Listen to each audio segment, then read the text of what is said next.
Hey, how's it going, guys? Welcome, everybody. Welcome to Rich and Bereket Live. Rich here. Today, we are going to dive into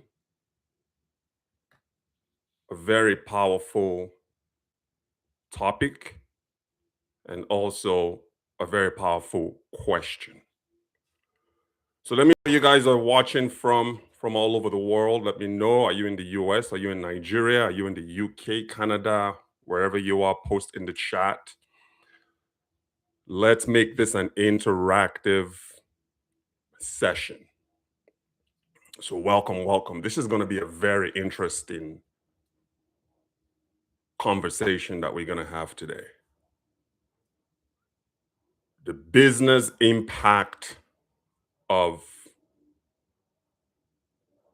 Donald Trump on Nigeria.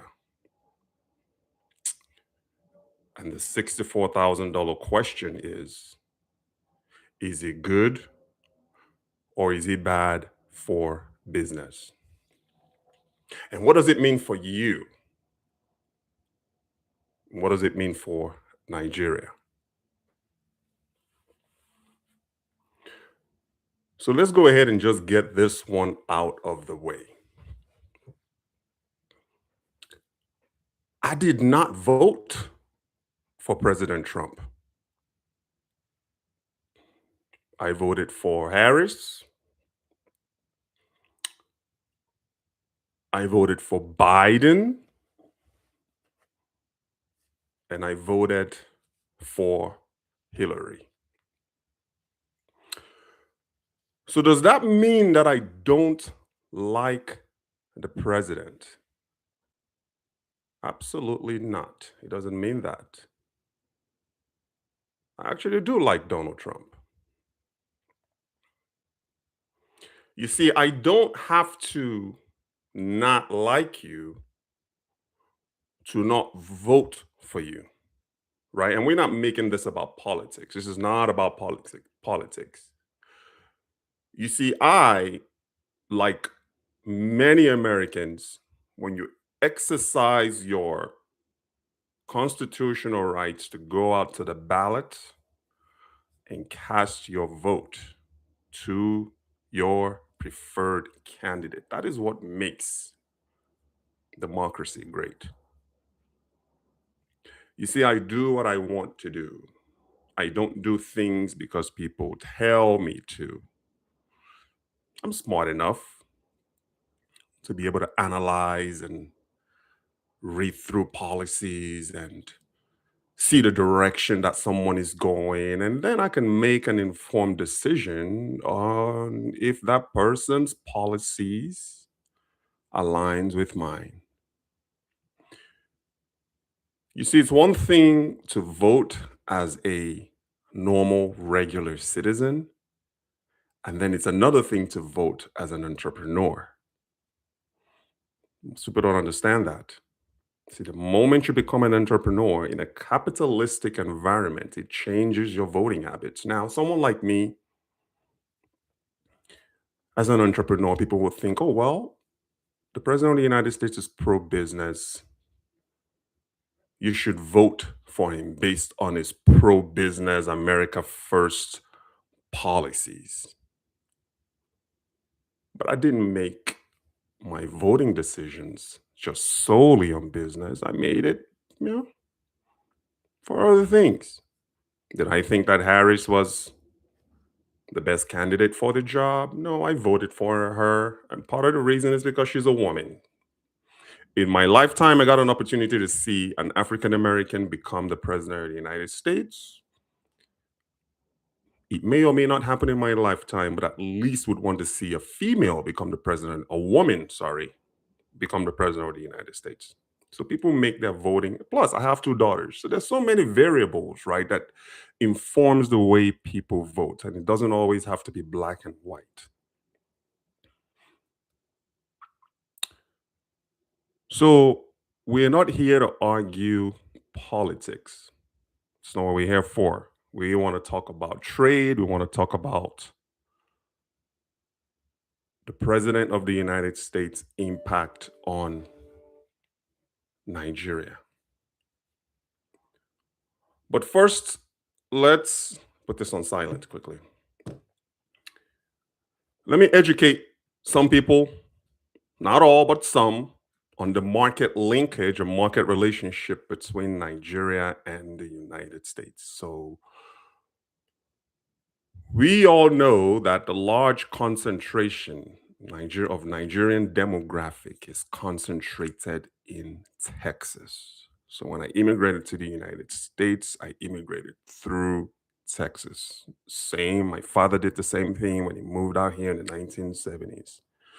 He passed through Texas and actually lived and spent the majority of his career in Texas. So there's a large concentration of Nigerians in the state of Texas, which happens to be a red state.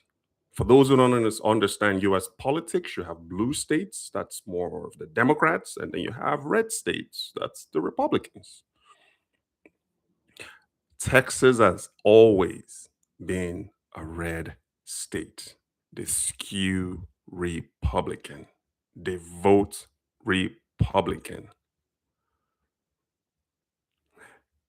Texas is a state that Donald Trump won in a landslide. He won Texas in this current election where he beat Harris. He won Texas when he lost to Biden. And he won Texas when he defeated Hillary Clinton.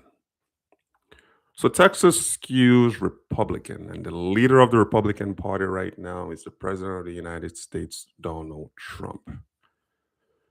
I'm not saying that Nigerians in Texas or all Nigerians in Texas voted for the President of the United States. I'm not saying that. But I could probably roll dice and bet on it that they probably did because it's a red state, it's a Republican state. That is a state that Donald Trump is a leader of. Well, not the state, the party, which is the Republican Party. So there's that relationship between Nigerians and the Republican Party.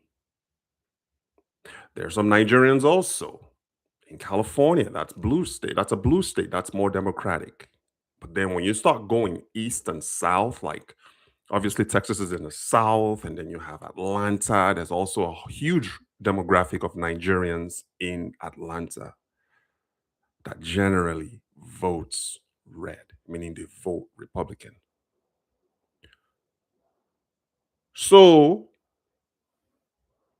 the bottom line is hate it or love them or hate them.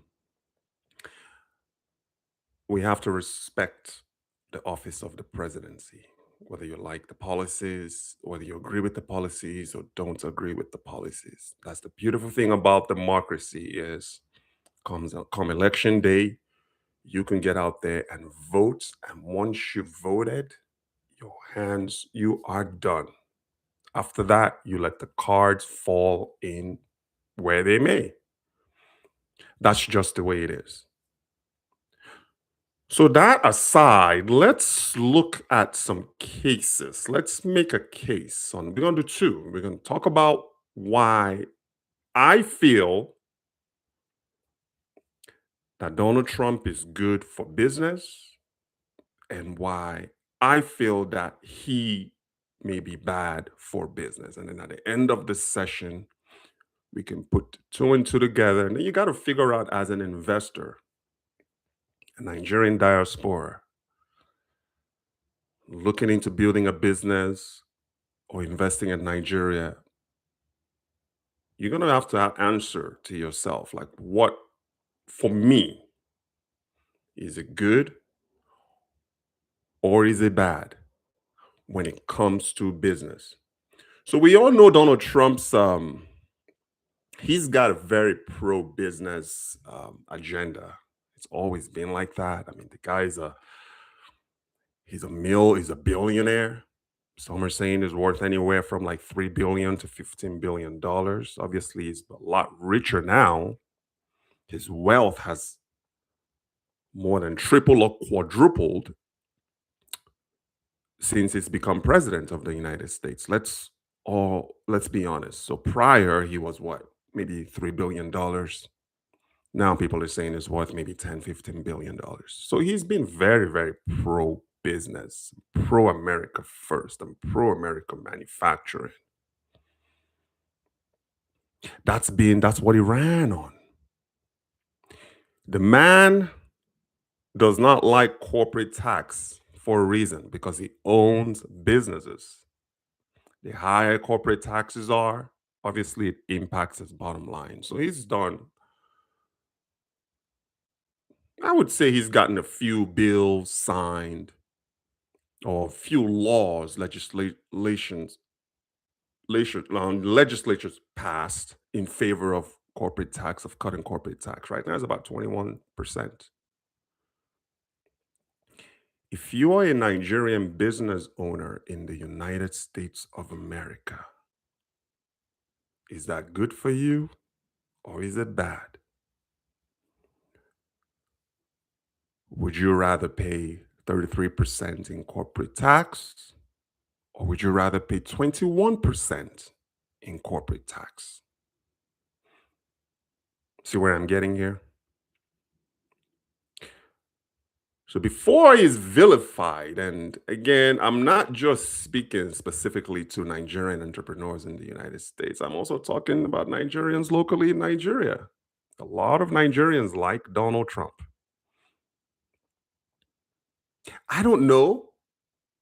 Maybe he's an underdog, or maybe they like they got used to seeing him on The Apprentice on television, or they're like maybe the concept of an outsider coming in and running for office. I think we can all probably look at him and say, okay, well, maybe our version of Donald Trump could be a Dangote. Could you imagine if Dangote ran for office? I think we all know he will win that election in a landslide. So maybe that's how people are looking at him. Oh, as an outsider. He's already rich. He's not doing it for enrichment, he's doing it for the betterment of the country. People are growing tired of politicians running things and they want to see somebody who is not a politician come in. And he came in. I mean, God, this played out on national television, played out in front of the world. He did it his own way. He said what he said. Some I don't agree with, some I agree with.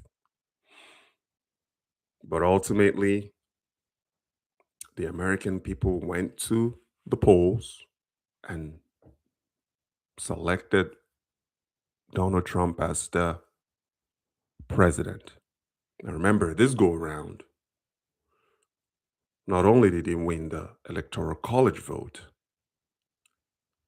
he won the popular vote. He won the House of Representatives. He won the Senate. He has control of the Supreme Court,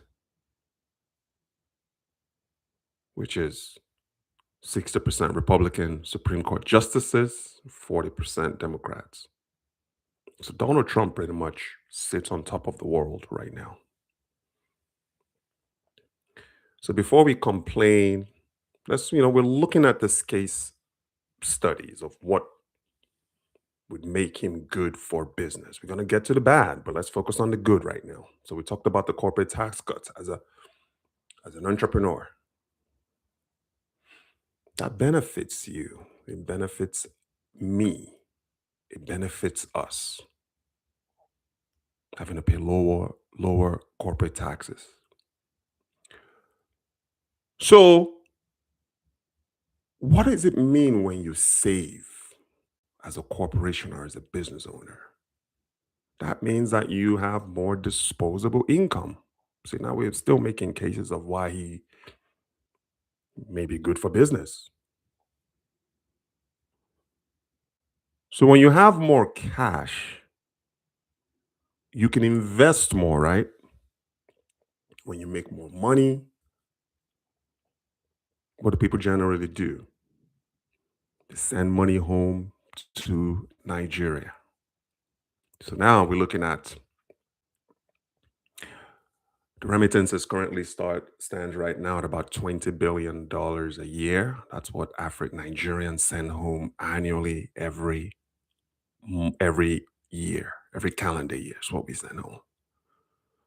So I'm recording this on December 8th, 2025. By December 31st, 2025, Nigerians all over the world in the diaspora would have sent home no less than $20 billion. Some people are projecting it to be about 24 billion, 30 billion. Where do you think the majority of that is coming from? The US of A. When Nigerians are able to save more, they send more home. Yeah, 75% of that is basically wasted because it's going to remittances. The other 25, maybe they'll invest, maybe build properties and getting into some sort of enterprise. But for the most part, I think one can argue that 75% of the $20 billion, 20 plus $billion that goes home to Nigeria is sent for feeding and bills and all of that stuff. So another reason why it may be good for business is the deregulation. We know that there are fewer rules for small businesses. It's a lot cheaper for Nigerians abroad to operate LLCs. Higher profit margins. You look at the performance of the United States stock market, the equities market. This is an area that I participate in. I own quite a few stocks. And I'm telling you guys right now, I just got into US stocks about 3 years ago. I'm telling you, my portfolio right now has grown. I don't know if Trump has anything to do with it. He's only been in office now for less than a year. I think we can credit part of that to Joe Biden. It's not really. We can't hate him for what he did. I personally think if he would have ran for the second time, a healthy Joe Biden would have defeated Donald Trump the second time. But unfortunately, it's just the way it is. It did not happen. He had to fall out of the race. And yes, people are saying, oh, Kamala Harris only ran with 107 days. That's all she had. But even if, in my personal opinion, yes, I did vote for her, even if she had a full camp, I still don't think that she would have defeated Donald Trump. 'Cause remember, Kamala Harris is an attorney. She was responsible for prosecuting a lot of African Americans. She locked a lot of people up. And I'm not trying to make this about politics, but it's the fact. But still, I voted for him because I wanted to see a woman in office.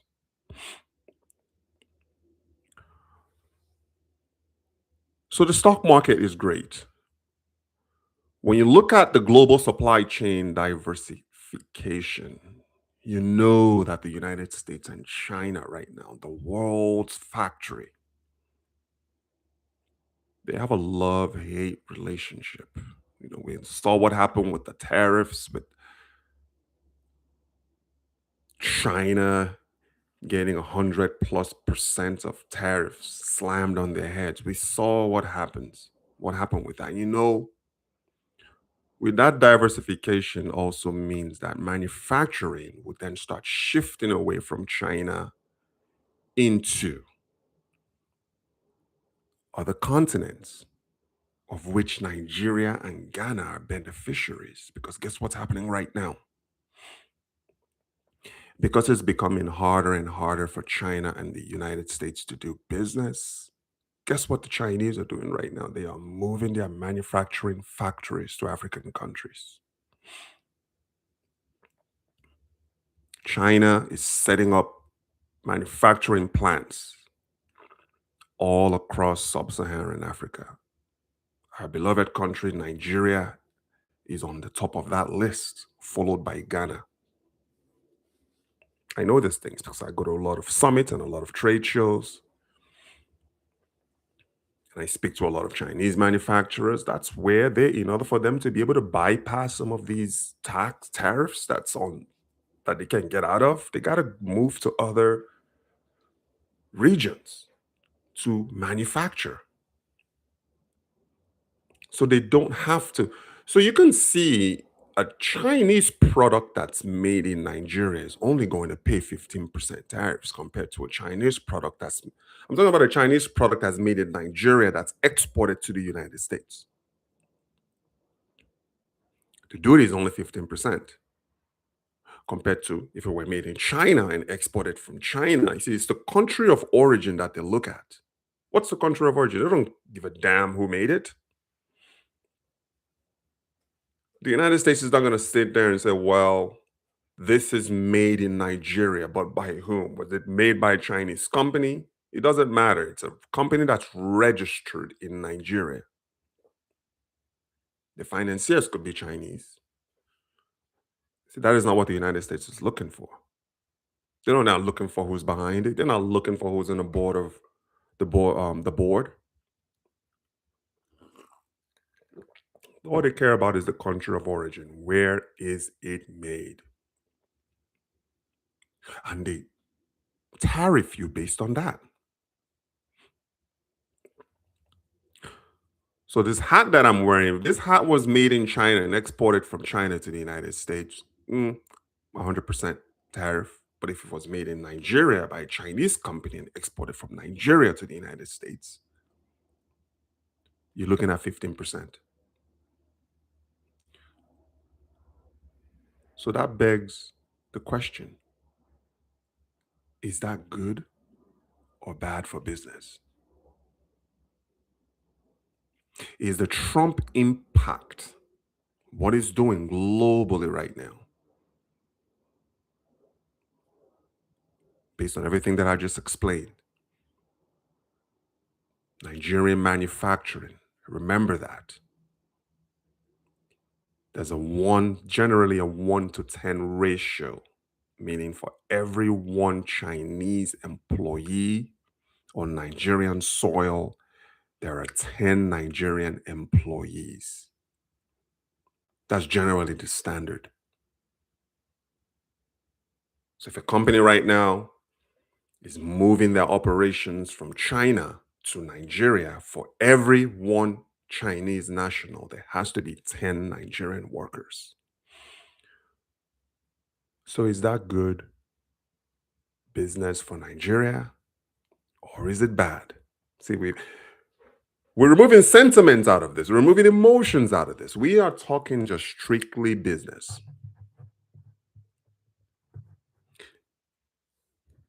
And the more China, not saying that I don't personally don't care for that, but think about it for a second. The more Chinese factories that pop up in Nigeria, the more jobs for Nigerians. We may not hold management position or position with consequential responsibilities, but it's also, they're the ones that are bankrolling this. So Trump's policies and antics, and does that favor Nigeria or does it not? So he's a good champion of businesses. One of the most entrepreneurial set of people in Africa are Nigerians. For every Nigerian entrepreneur out there in the United States of America, operating from the United States of America like we are doing, does Trump's policy benefit my business? I can tell you that it does. Now, that's just some of the cases that we can make why he may be good for business. Now, let's look at some cases why he may be bad for business. And we're going to decide if it's actually bad for business. So, you know, the visa restrictions right now that's happening. Donald Trump was a huge advocate of completely decimating the visa lottery. Remember that? Remember that, guys? Would you blame him for that? Or did Nigeria abuse the visa lottery program? Remember when Trump first came into office in 2017? He practically abolished the visa lottery program because Nigeria was all over that thing. I think we actually maxed out our allotment. Now, there's this new visa restrictions right now. There's a list of African countries on that visa restriction list for one reason or another. Majority of them are violators.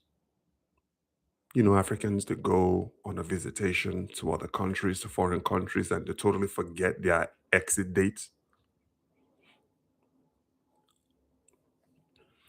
So there's that visa restriction right now going on. Nigeria is not on that list, though. I looked at it. Nigeria is not on the list.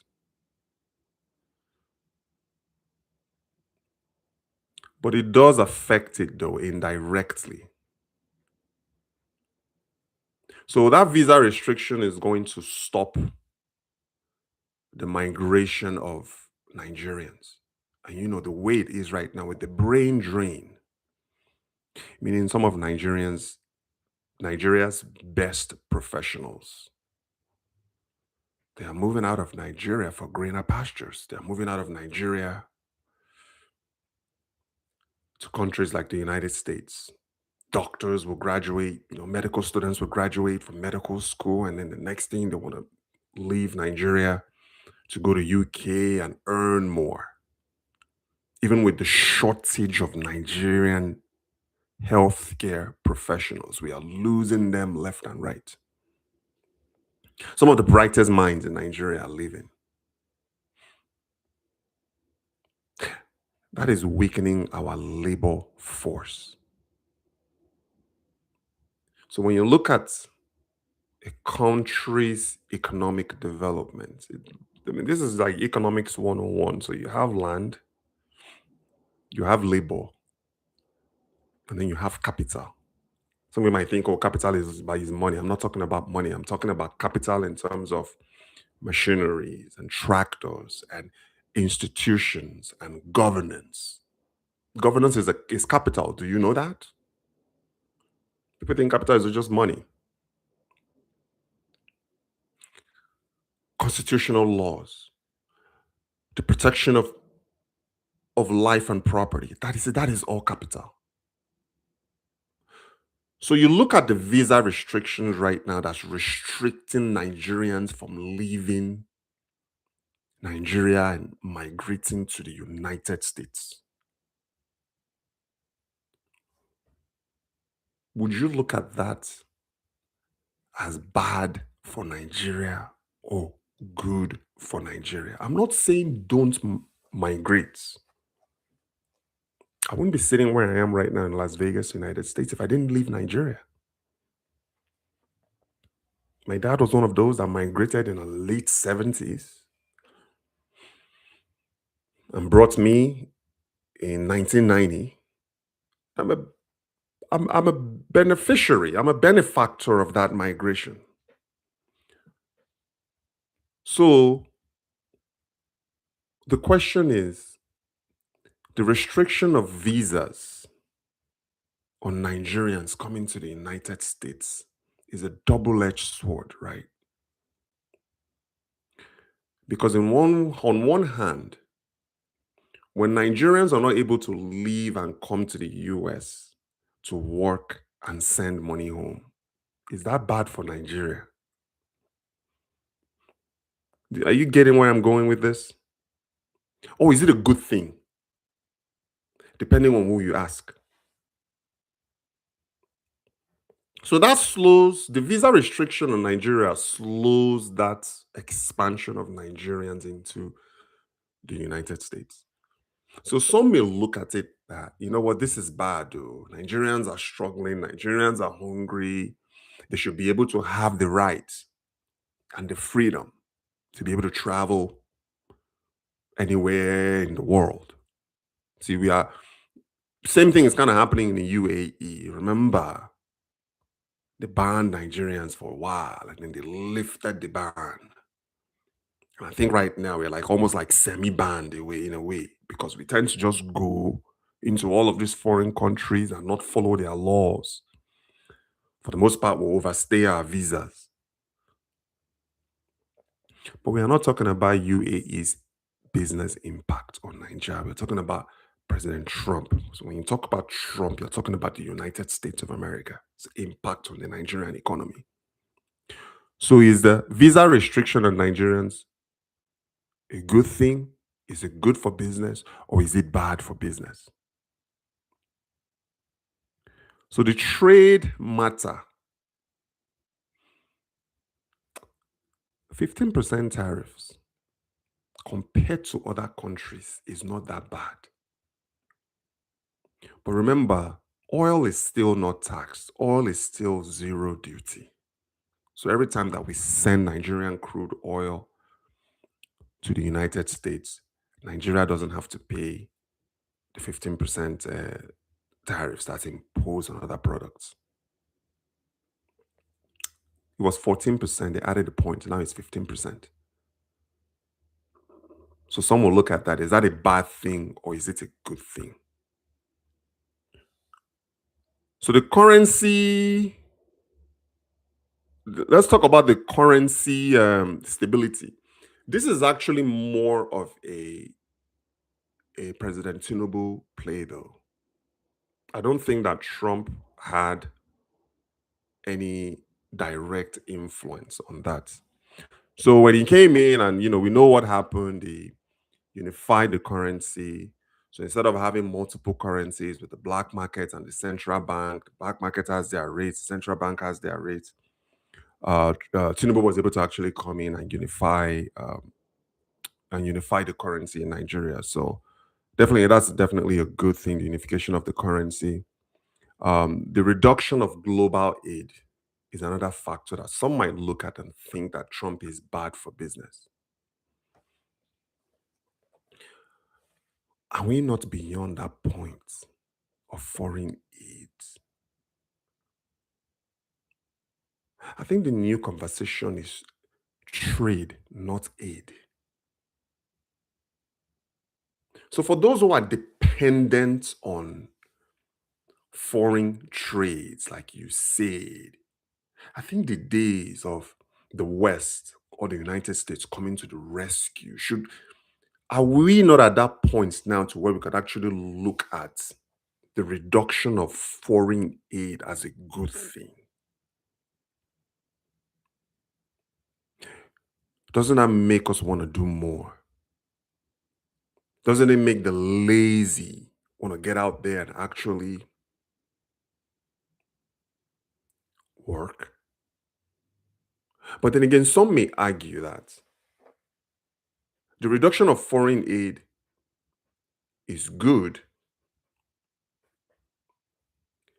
because remember, most of this foreign aid is actually siphoned by corrupt government officials. They'll send in $1 billion for medical aid. The person that's in charge of that $1 billion will remove a little something for himself. So the reduction of foreign aid, if you look at it from that lens, from the corruption lens, is that good or bad? No matter how you look at it, whether it's from a corruption lens or aid of helping the less fortunate.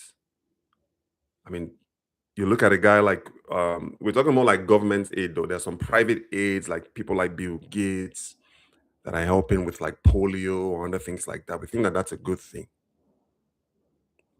But just the dependence on foreign aid when it came in with what happened with Doge, with Elon Musk,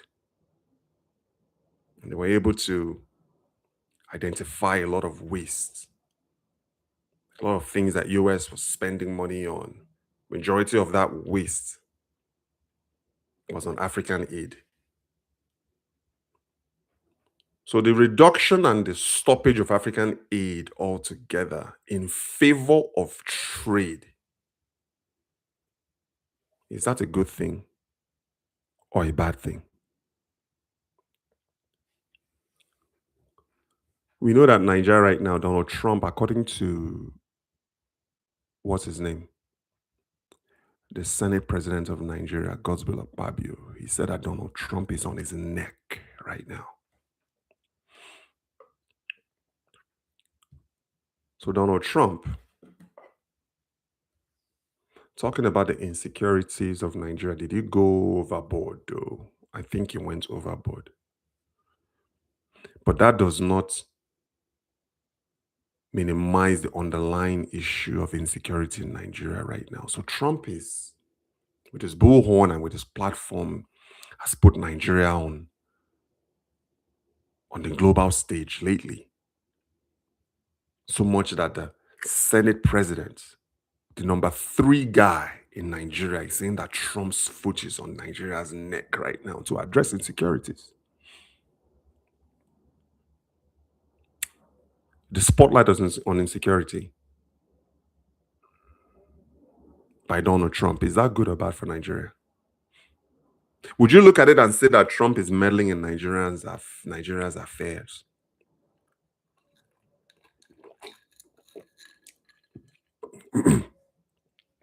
Look, a nation that's insecure can never thrive.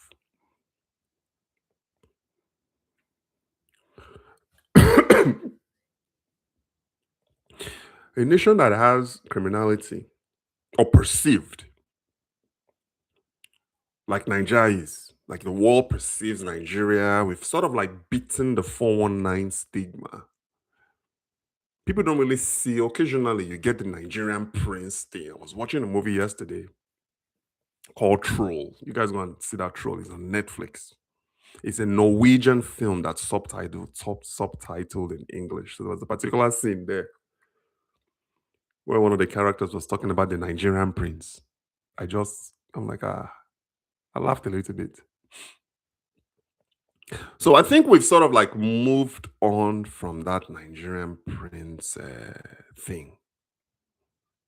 And now the perception right now, the way that the world sees Nigeria right now, is that Nigeria is not a safe place to do business. Nigeria is not a safe place to grow your investments. And when you look at some of like the top major players in the world, like I'm talking about like existential players, I'm talking about the major players in the food sector, in the food space, in the manufacturing space. They want to be able to come into an enabling environment and do business. You're always going to have those that are playing by the rules, and then you're also going to have those that are corrupt. So you have a table, you have the above table, those playing by the rules, and then you have below table, those that are putting their hand under the table looking for something. So it's not a fair fight. At some point, insecurity is also as a factor when a company feels that their workers are not safe, that their workers can wake up and go to work and return home to their families. They are going to pull out of that country.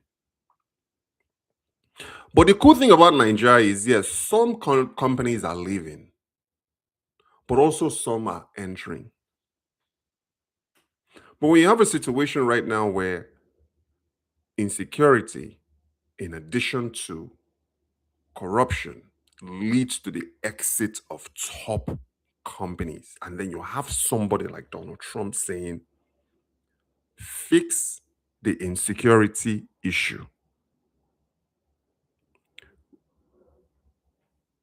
Would you perceive that as something that is good for the nation because somebody wants insecurity to stop?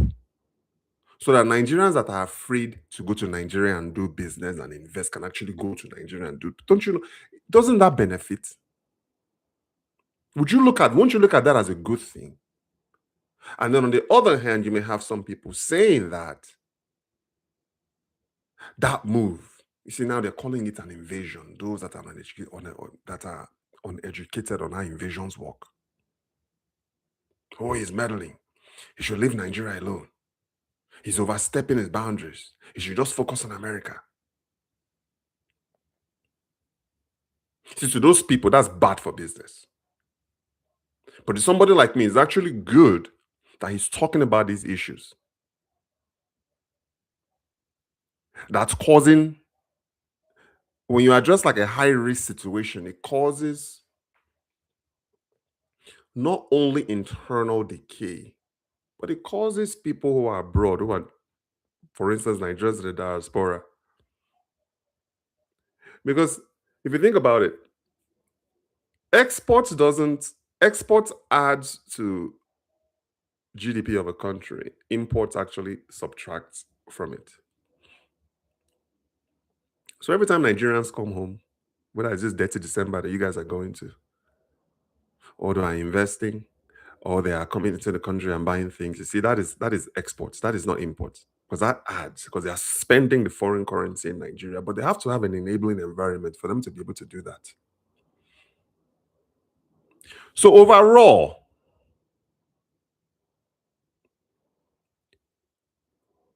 if you are watching this,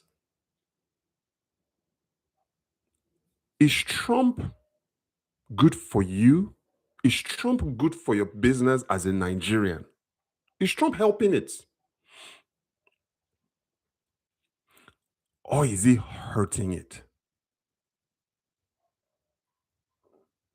And like I said earlier, I don't have to. Just because I did not vote for you doesn't mean that I don't like you. I had my reasons. It doesn't mean that he's not qualified. Only very, very few people are actually qualified to be president of the United States.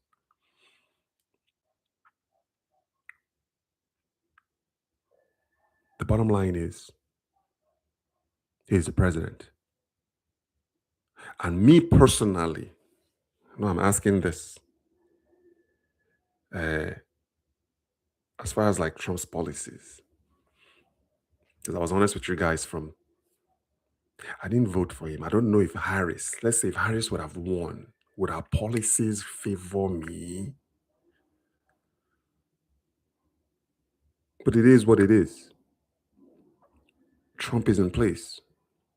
As a Nigerian entrepreneur based abroad, to me, he's good for business. To me.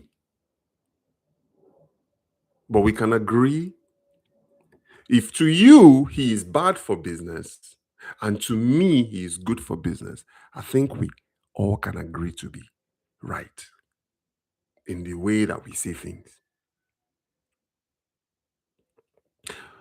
So that's my take on it, guys. I mean, go ahead and like, share, and comment if this resonates with you. Tomorrow's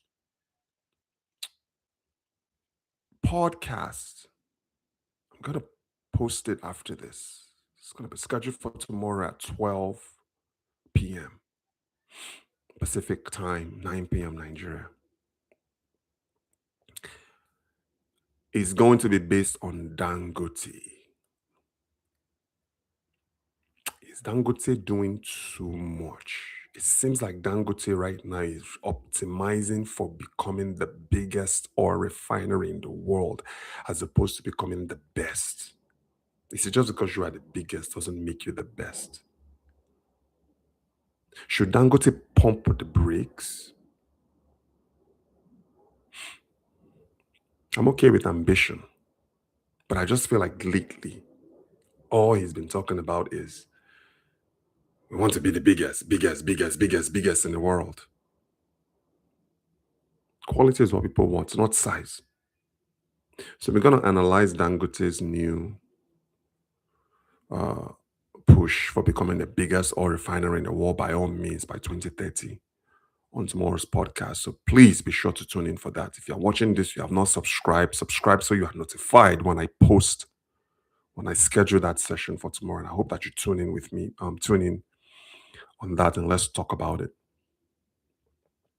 Should Dangote pump the brakes and focus on becoming the best oil refinery in Nigeria and in sub-Saharan Africa, if maybe even the best oil refinery in the world? Because listen, you can't be the biggest and the best at the same time. It doesn't work like that. But we're going to talk about it tomorrow, so I hope you guys tune in.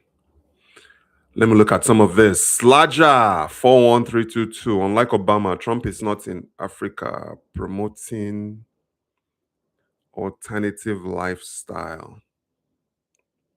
I mean, you could see Obama though. I mean, having a Kenyan ancestry, doing what he did, he was more visible in the African continent than Donald Trump. I don't even think Trump has ever set foot on the African continent. Does anybody know if he's ever set foot on the African continent? I don't think so. But then again, Africa is not really a priority for Donald Trump, though, guys. We have a lot. Our challenges. When you go back into history, people always think that colonization. You see, in the United States, slavery was a 400-year institution. So slavery was in the South, 400 years. But Nigeria was only colonized for 60 years. That is less than a century. So the colonialism in Africa wasn't really, it didn't last that long, guys. Compared to other Asian countries, like one of you guys brought it up the other day about Singapore. Singapore also, put it this way, Asia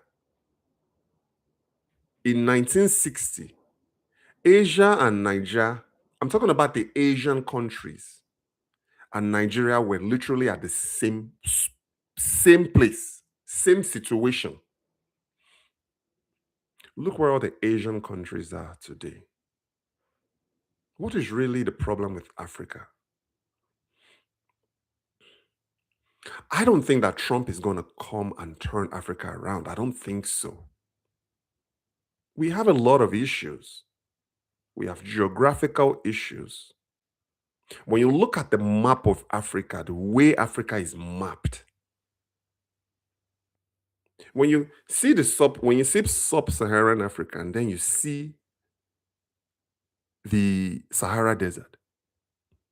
Sahara Desert is basically a desert ocean that separates Europe from Africa. So our major issue,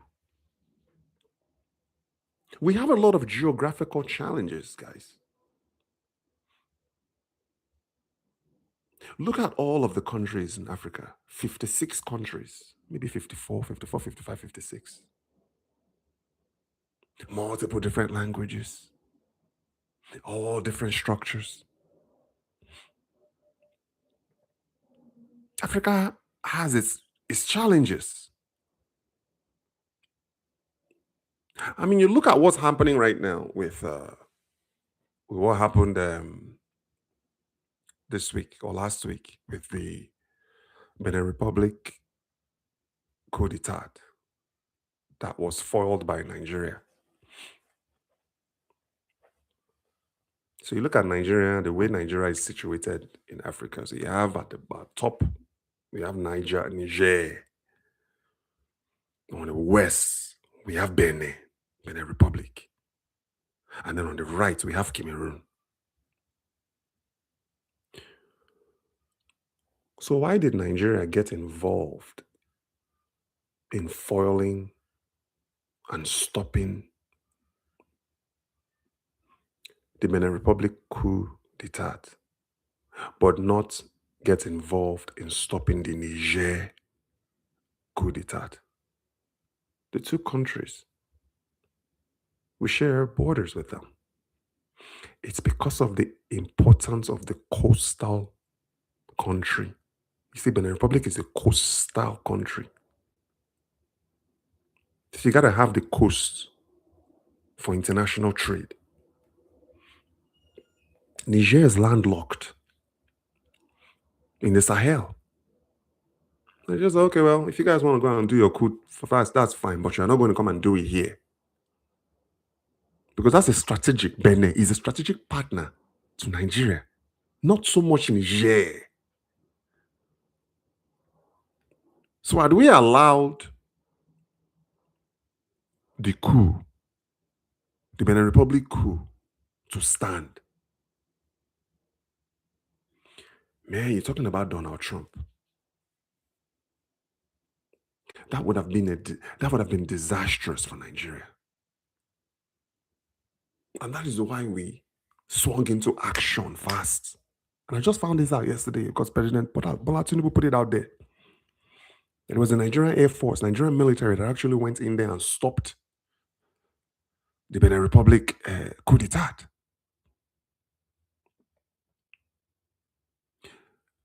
I also think that those guys underestimated the Nigerian military and the democratic institution of Nigeria. You see, Nigeria is not perfect.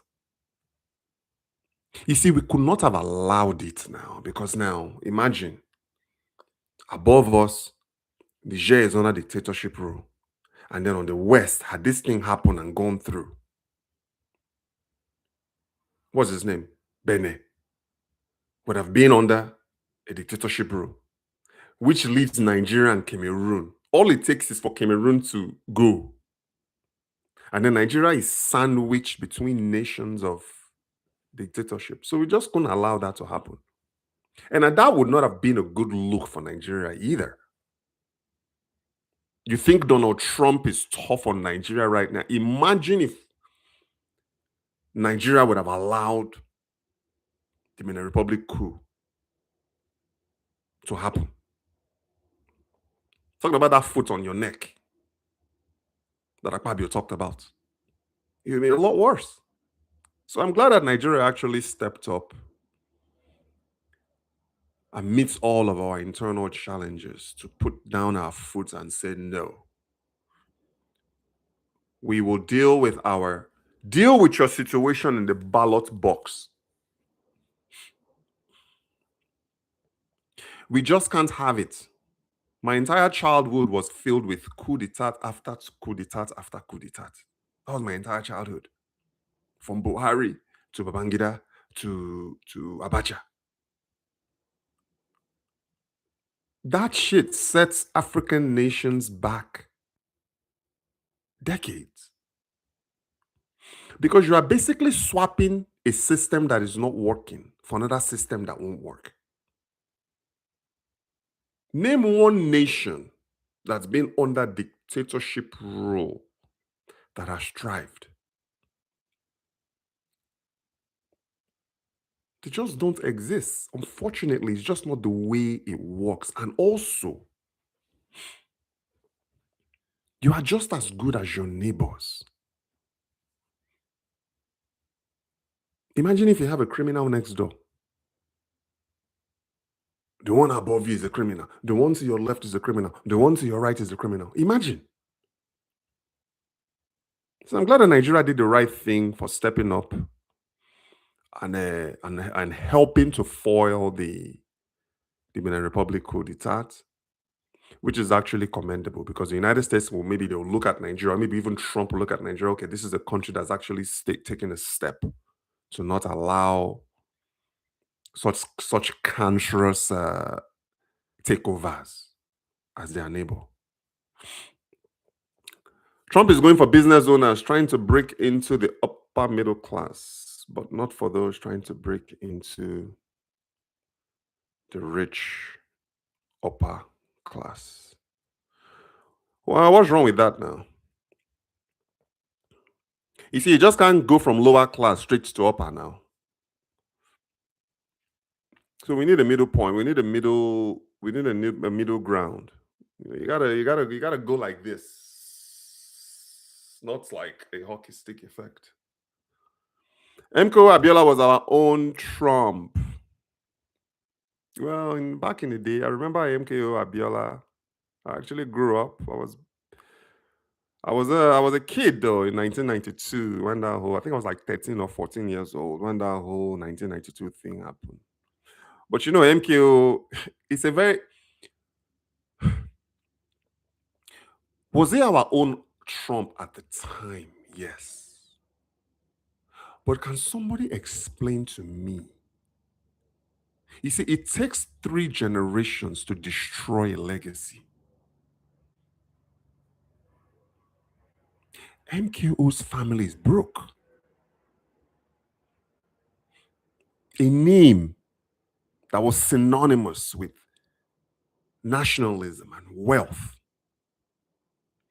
Unfortunately, in MKO's case, it's one of the, to be honest with you guys, it's one of the saddest stories in Nigeria, not from a political standpoint,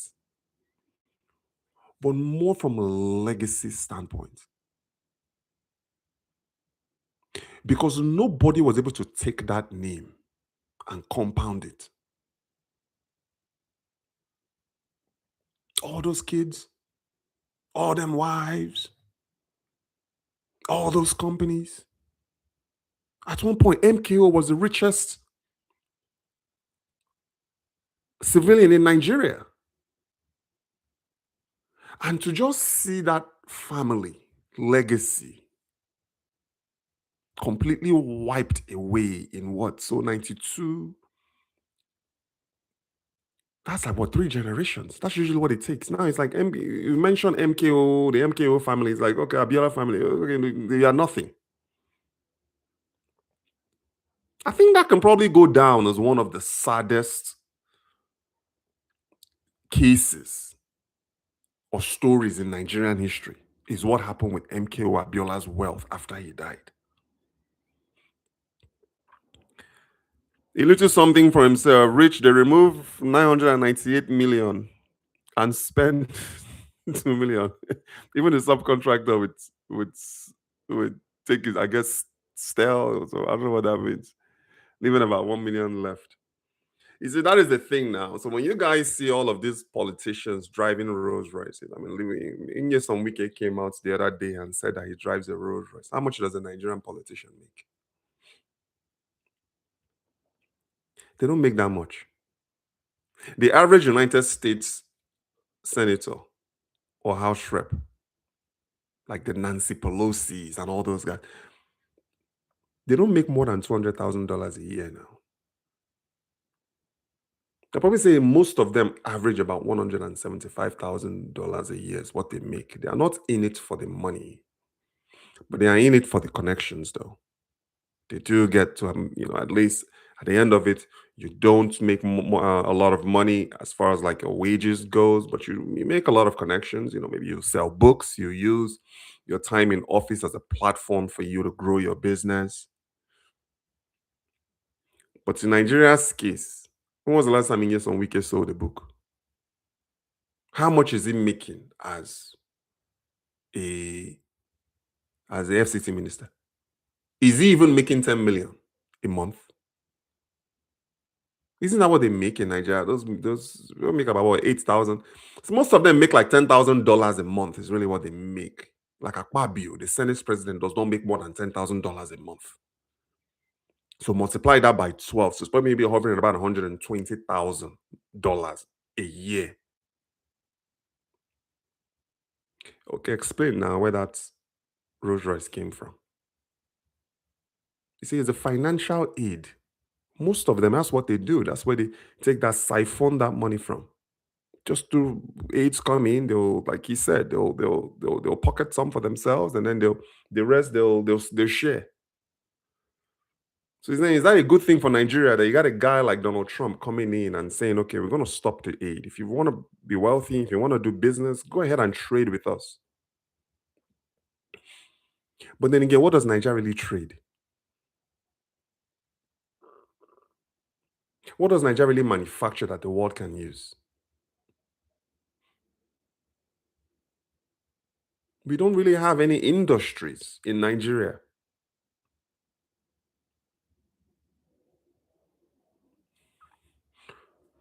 Inside trading, that's how those Congress people get rich. American aid in Nigeria goes mostly to the north. I mean, I think it's split evenly though amongst all of the states.